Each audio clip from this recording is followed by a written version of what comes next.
Hello students, हम कर रहे थे कॉन्स्टिट्यूशन। लास्ट सेशन में हमने basic features of Indian constitution की एंड आज हम इस सेशन में करेंगे preamble of the constitution of India. जो इंडिया का प्रियम्बल है, इसके क्या फीचर्स हैं, क्या नेचर है और कॉन्स्टिट्यूशन में प्रियम्बल को कब इसका पार्ट बनाया गया, क्या प्रियम्बल को हम अमेंड कर सकते हैं या नहीं कर सकते। तो सबसे पहले हम करते हैं मीनिंग ऑफ प्रियम्बल। जो प्रियम्बल है, इसका मीनिंग क्या होता है। जब हम प्रियम्बल कहते हैं तो हम ये कहते हैं किसी भी स्टैचू का ये बेसिक पार्ट होता है, जिसे देखकर हम ये कह सकते हैं कि उस स्टैचू में क्या होगा। अगर हम प्रियम्बल को देखते हैं तो हम उसको मिरर ऑफ दैट कॉन्स्टिट्यूशन भी कह सकते हैं। तो जो प्रियम्बल होता है ये एक डॉक्यूमेंट होता है which is included in the beginning of the constitution and ये किसी भी स्टैचू की एक इंट्रोडक्शन के रूप में माना जाता है।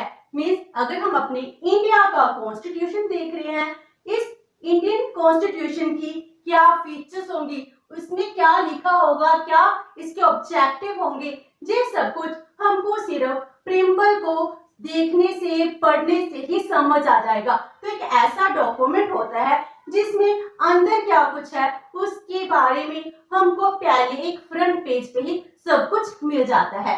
तो जो प्रियम्बल होता है it includes the ideals and objectives of the constitution. क्या कुछ इसके ऑब्जेक्टिव्स हैं, क्या कुछ ये कहना चाहते हैं, इसके की फीचर्स क्या हैं, वो सब कुछ प्रियम्बल में ही ऐड होते हैं।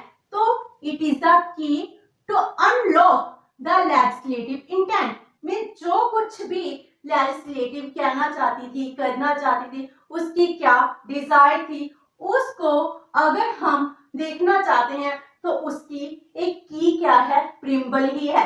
इसको हम क्या कहते हैं, mirror of the constitution and soul of the constitution, key of the constitution, इसको अनदर नेम भी दिए जाते हैं। ये नेम क्या डिफाइन करते हैं, ये कॉन्स्टिट्यूशन में बताते हैं कि प्रियम्बल की कितनी इंपॉर्टेंस है। एक प्रियम्बल ही है जो कॉन्स्टिट्यूशन का एक मिरर के रूप में, एक कॉन्स्टिट्यूशन की कॉपी के रूप में हमारे सामने एक पेज पे कुछ वर्ड्स के रूप में हमारे सामने है, और जो कुछ भी इसके ऑब्जेक्टिव है वो सब कुछ इसमें डिफाइन है। सो ये क्या एक्सप्रेस करता है, general purpose of the constitution. तो ये बहुत ज्यादा इंपॉर्टेंट प्लेस रखता है। तो प्रियम्बल के बारे में doctor B R Ambedkar ji, इनका क्या कहना है। According to him, the preamble embodies what is the desire of every member of the house, that this constitution should have its roots, its authority, its sovereignty from people। जो अम्बेडकर जी थे वो drafting committee के head थे, उन्होंने पूरा का पूरा constitution खुद अपने हाथों से बनाया था, उनकी इंपॉर्टेंस सबसे ज्यादा थी।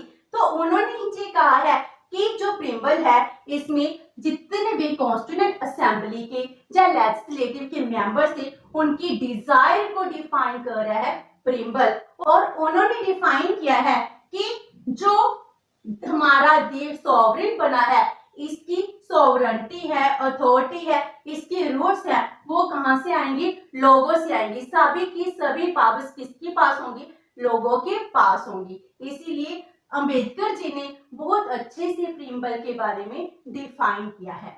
Now preamble whether the part of the constitution or not. क्या प्रियम्बल कॉन्स्टिट्यूशन का पार्ट है या नहीं है, और प्रियम्बल को हम अमेंड कर सकते हैं या नहीं कर सकते। ये टू क्वेश्चन शॉर्ट क्वेश्चंस के लिए भी बहुत इंपॉर्टेंट है। Whether the preamble is the part of constitution or not, and can we amend the preamble or not. तो ये एमसीक्यूज के लिए, शॉर्ट क्वेश्चंस के लिए इंपॉर्टेंट है। जो हमारा प्रियम्बल है वो प्रियम्बल कैसे बनाया गया, जब कॉन्स्टिट्यूएंट असेंबली बनती है उसमें हमारे फर्स्ट प्राइम मिनिस्टर थे वो पंडित जवाहरलाल नेहरू जी। बिफोर इंडिपेंडेंस क्या करते हैं, एक ऑब्जेक्टिव रेजोल्यूशन कमेटी के आगे ड्राफ्ट करते हैं, तो उसी को बाद में हम प्रियम्बल के रूप में डिफाइन करते हैं। तो जो हमारा आज के टाइम का प्रियम्बल है ये ड्राफ्ट किसके द्वारा किया गया है, पंडित जवाहरलाल नेहरू जी के लिए। ये भी एक शॉर्ट क्वेश्चन के लिए इंपॉर्टेंट है। Who drafted the preamble of the constitution. And इसको उन्होंने किसके रूप में रिप्रेजेंट किया? ऑब्जेक्टिव रेजोल्यूशन के रूप में प्रेजेंट किया। कब? On December 13, 1946। लेकिन इसको अडॉप्ट कब किया गया? Jain 22, 1947, after 40 days. ऐसा क्यों किया गया? क्योंकि वहां पर मेजोरिटी थी कांग्रेस की। अगर पंडित जवाहरलाल नेहरू जी चाहते तो वो इजीली इसको पास करवा सकते थे, लेकिन वो चाहते थे जो मेंबर कॉन्स्टिट्यूएंट असेंबली में प्रेजेंट नहीं है वो भी अपनी एग्रीमेंट सहमति दे दे, उनके अप्रूवल के बाद ही हम इसको अडॉप्ट करेंगे। इसीलिए इसको 40 डेज के बाद अप्लाई किया जाता है, अडॉप्ट किया जाता है। तो जी जो हमारा ऑब्जेक्टिव रेजोल्यूशन है जी आगे जाकर प्रीएम्बल के रूप में डिफाइन किया जाता है। तो स्टार्टिंग में जब हमने कॉन्स्टिट्यूशन बनाया था तो ओरिजिनली कॉन्स्टिट्यूशन को हमने स्टैच्यू का पार्ट नहीं रिकॉग्नाइज किया था। मींस स्टार्टिंग में preamble was not the part of the constitution. अगर पार्ट ही नहीं था तो हम इसको क्या कर सकते थे? अमेंड भी नहीं कर सकते थे। तो एक केस होता है वीरूबारी यूनियन वर्सेस एक्सचेंज ऑफ इंक्लेव्स जो 1960 में था। उसमें सुप्रीम कोर्ट ने कहा preamble is not the part of the constitution. Means इस केस में प्रीएम्बल को कॉन्स्टिट्यूशन का पार्ट नहीं माना गया। मींस 1960 तक प्रीएम्बल पार्ट नहीं था। इसीलिए आर्टिकल 368 क्या डिफाइन करती है? वो कहती है अगर हमने कॉन्स्टिट्यूशन को अमेंड करना है तो उसके लिए वो कॉन्स्टिट्यूशन का पार्ट होना चाहिए। Article 368 any part of the constitution can be amended. तो हम कॉन्स्टिट्यूशन को अमेंड करेंगे अगर वो उसका पार्ट होगा। लेकिन सुप्रीम कोर्ट क्या कह रही है? जो प्रीएम्बल है कॉन्स्टिट्यूशन का पार्ट नहीं है। अगर कॉन्स्टिट्यूशन का पार्ट नहीं है तो हम इसको अमेंड भी नहीं कर सकते, तो इसको इसका पार्ट नहीं माना गया। लेकिन जब केशव नंदा भारती वर्सेस केरला स्टेट का केस होता है 1973 में, उसमें सुप्रीम कोर्ट एक्सेप्ट करती है कि preamble can not be placed outside the constitution. Preamble constitution के एक्स्ट्रा पार्ट नहीं है, इसका इंटरनल पार्ट है। इसीलिए उस टाइम प्रीएम्बल को अडॉप्ट कर लिया गया as a part of the constitution. Means जो प्रीएम्बल है कॉन्स्टिट्यूशन का पार्ट बना केशवानंदन भारती वर्सेस केरला स्टेट के केस के बाद 1973, और उसके बाद 1976 में 42nd अमेंडमेंट होती है। उस अमेंडमेंट के बाद कॉन्स्टिट्यूशन को इसका पार्ट मान लिया जाता है और इसमें 3 वर्ड्स हैं वो ऐड कर लिए गए, सोशलिस्ट, सेकुलर, इंटीग्रिटी। जी पार्ट्स को इंक्लूड किया गया और इट मींस क्या हो गया? फर्स्ट अमेंडमेंट होगी। तो हमारे कॉन्स्टिट्यूशन को only and only one time amend किया गया है, जिसमें हमने 3 वर्ड्स हैं वो इंक्लूड किए हैं, सोशलिस्ट, सेकुलर एंड इंटीग्रिटी। तो इस अमेंडमेंट में यही कहा जाता है कि जो बेसिक पार्ट है, बेसिक स्ट्रक्चर है, ऑब्जेक्टिव्स हैं, हम उसको चेंज नहीं कर सकते, अमेंड नहीं कर सकते। लेकिन जे वर्ड क्या करते हैं? जे वर्ड कॉन्स्टिट्यूशन को और भी स्ट्रेंथन करते हैं, इसीलिए हमने जे 3 वर्ड्स को ऐड किया है। तो इस तरह जो कॉन्स्टिट्यूशन है 1976 से पहले इसका पार्ट नहीं था, उसके बाद ये पार्ट बन जाता है और इसको सिर्फ वन टाइम ही अमेंडमेंट की गई है और 1976 के बाद इसको अमेंड नहीं किया गया। तो आज के टाइम में हम इसको अमेंड कर सकते हैं क्योंकि ये कॉन्स्टिट्यूशन का पार्ट बन चुका है।